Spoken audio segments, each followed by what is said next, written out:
Olá pessoal, tudo bem? Meu nome é Samira, eu sou farmacêutica, mestre em Ciências da Saúde e doutora em Bioquímica, e eu tô aqui para falar com vocês hoje sobre o reposicionamento de fármacos.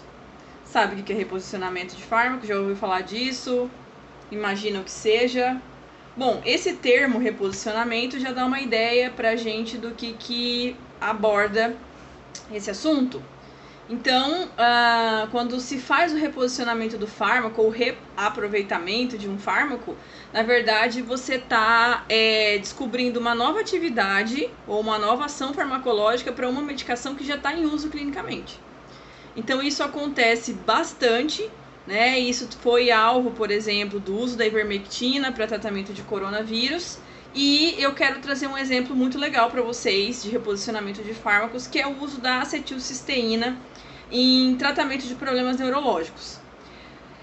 Na literatura vocês podem achar outros termos como redirecionamento, redefinição, realocação, reperfilamento, vários termos para tratar da mesma coisa, que é utilizar um fármaco que já está na clínica ou que está em pesquisa para uma determinada doença e ele vai ser recolocado para tratar um novo problema. Por que isso é importante ou por que isso é uma vantagem? Porque, como vocês já devem ter ouvido falar antes, e como eu falo bastante para os meus alunos, a descoberta de um medicamento novo é um processo muito longo, muito caro e muito cheio de normas e regras. E isso é extremamente necessário, né? Então, assim, para trazer um único medicamento para o mercado, o custo médio é de 2 bilhões e 600 milhões de dólares. Com o preço do dólar hoje, né? Põe aí umas 5 vezes esse valor para trazer para real. E leva em torno de 15 anos. Então, quando um medicamento novo sai no mercado, foi investido muito dinheiro na pesquisa, no desenvolvimento e na liberação desse medicamento e muitos anos foram levados para desenvolver todas as etapas de fase pré-clínica e clínica para a liberação desse fármaco. Então, isso começou a acontecer em 1965, quando um dermatologista resolveu usar a talidomida para tratar um paciente dele que tinha hanseníase. Então, esse paciente ele tinha insônia e a talidomida, como ela causa sedação, né, ela causa um pouco de sono, de moleza, ele decidiu dar talidomida para esse paciente que tinha hanseníase. E ele percebeu que depois de 3 dias que o paciente estava usando a hanseníase estava usando a talidomida para dormir, esse paciente teve uma melhora significativa no quadro inflamatório e na cicatrização das feridas por hanseníase. E aí, depois, em 98, né, muitos anos depois, o FDA liberou, na verdade, regulamentou o uso da talidomida para tratar os pacientes com hanseníase. Então, a talidomida ela foi reposicionada, porque ela era utilizada para tratar enjoos em gestantes e para tratar distúrbios de movimento, e acabou sendo um medicamento adjuvante no tratamento da hanseníase. E o interessante do reposicionamento dos fármacos é que ele vai acabar ligando fatores relacionados a determinada doença com o mecanismo de ação desses fármacos. Então, trazendo para a luz a acetilcisteína, que é o fármaco que foi reposicionado recentemente, a acetilcisteína ela tem uma ação antioxidante muito potente, inclusive é a principal ação farmacológica dela, apesar de não ser o mecanismo de ação justificado para o seu uso, que é como mucolítico. Então, a acetilcisteína, ela é um fármaco, mas ela é derivada da cisteína, que é um aminoácido. Então, a N-acetilcisteína, que é vendida como acetilcisteína, é um derivado acetilado de um aminoácido que normalmente já existe no nosso organismo.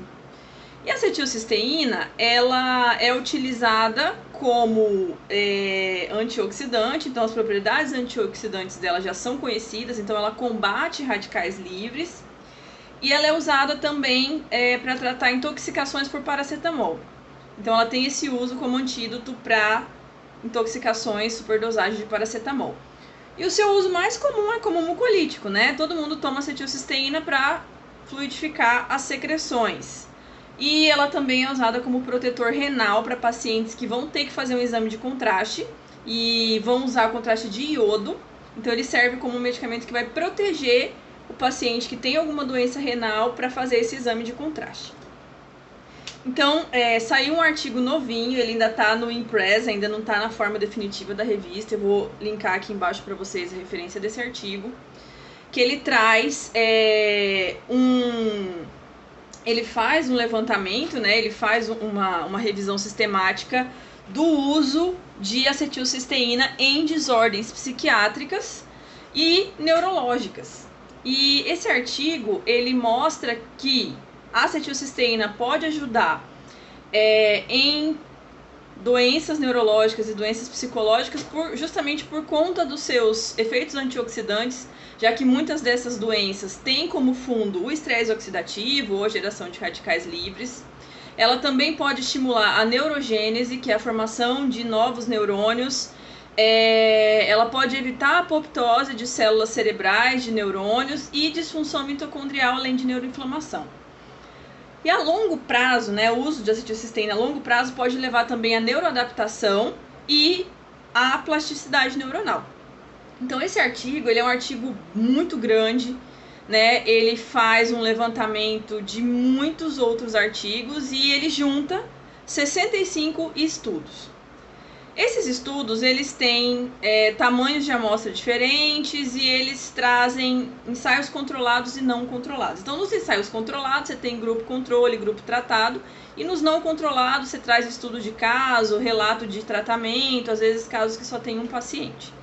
Então, ele faz um apanhado de muitos artigos dentro dessa aplicação e ele mostra que realmente a acetilcisteína tem um efeito benéfico em várias desordens. Então ele faz uma abordagem que mostra que a acetilcisteína pode ajudar, por exemplo, no tratamento de vícios como cocaína, nicotina, metanfetamina, maconha e aposta. Então pacientes que têm vícios nessas drogas e em apostas tiveram melhora com o uso da acetilcisteína. Além disso, ele mostra efeitos muito bons nos tratamentos de transtorno obsessivo-compulsivo, transtorno bipolar, esquizofrenia e lesões por trauma cerebral. Então, um dos estudos mais interessantes que ele traz é um estudo que trabalhou com 252 pacientes de depressão, então pacientes com depressão, e o estudo mostrou que com 12 semanas de tratamento com acetilcisteína, os pacientes tiveram melhoras em vários aspectos, mas não usando só acetilcisteína, tá? Associando ela com o uso da medicação normal. Então, a acetilcisteína se mostrou benéfica em todos esses distúrbios que eu disse para vocês. E ela tem como mecanismo de ação, na verdade ela tem vários mecanismos de ação, né?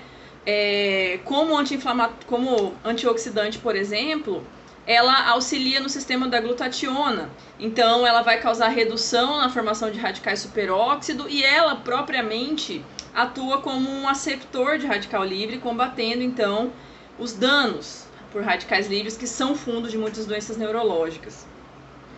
Ela também auxilia no funcionamento mitocondrial, então ela regenera o potencial de membrana da mitocôndria, tornando a mitocôndria menos permeável, e evitando a liberação de radicais livres pela mitocôndria.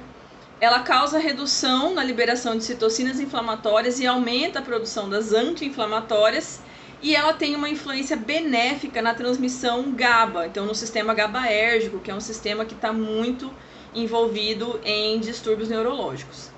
E as doses utilizadas nos estudos, elas variam de 600 miligramas a 6 gramas ao dia. Então 600 miligramas é uma das doses que é usada como mucolítica, né? Mas a maioria dos estudos versam entre 2 e 2,5 gramas ao dia.